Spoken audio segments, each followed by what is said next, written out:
ரஜினி வீட்டு முன் பிச்சை எடுக்கும் போராட்டம் உறுதி. விநியோகஸ்தர்கள் அறிவிப்பா. லிங்கா திரைப்படத்தை வாங்கி நஷ்டப்பட்ட விநியோகஸ்தர்கள் வருகிற ஞாயிறன்று நடிகர் ரஜினிகாந்த் வீட்டு முன் மெகா பிச்சை எடுக்கும் போராட்டம் நடத்தப் போவதாக அறிவித்துள்ளனர். நஷ்ட ஈடு கேட்டு கிடைக்காத காரணத்தினால் பாதிக்கப்பட்ட லிங்கா திரைப்பட விநியோகஸ்தர்கள் சார்பில் அறிக்கை ஒன்று வெளியிடப்பட்டுள்ளது. லிங்கா திரைப்படத்தில் ஏற்பட்ட இழப்பை ஈடு செய்ய வலியுறுத்தி பல கட்ட போராட்டங்கள் நடத்திய பிறகு எங்களை அழைத்த திரைப்பட தயாரிப்பாளர்கள் சங்க நிர்வாகிகளும் நடிகர் சங்க தலைவர் சரத்குமார் அவர்களும் 10 கோடி ரூபாய் மட்டுமே திருப்பி தர நடிகர் ரஜினிகாந்த் அவர்களும் பட தயாரிப்பாளர் ராக்லைன் வெங்கடேஷ் அவர்களும் ஒப்புக்கொண்டதாக தெரிவித்தனர்.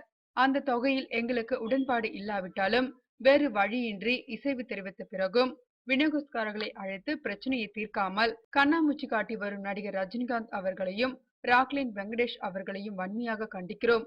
பேச்சுவார்த்தை என்ற பெயரில் ஒரு நாடகத்தை நடத்தி கொண்டே எங்களின் பேச்சுரிமைக்கு எதிராக நீதிமன்ற தடை பெற்ற ராக்லைன் வெங்கடேஷை கண்டிக்காத சங்கங்களை நினைத்து வருந்துகிறோம்.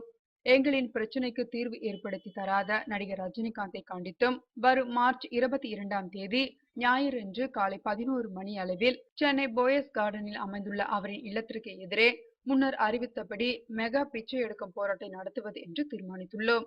அதற்கு முன்னதாக மார்ச் 21ஆம் தேதி சனிக்கிழமை காலை 11 மணிக்கு லிங்கா படத்தை திரையிட்டதில் நஷ்டமடைந்த அனைத்து திரையரங்க உரிமையாளர்களின் கூட்டம் தமிழ்நாடு திரையரங்க உரிமையாளர்கள் சங்க இணைச் செயலாளர் ஸ்ரீதர் தலைமையில் சென்னையில் நடைபெற இருக்கிறது.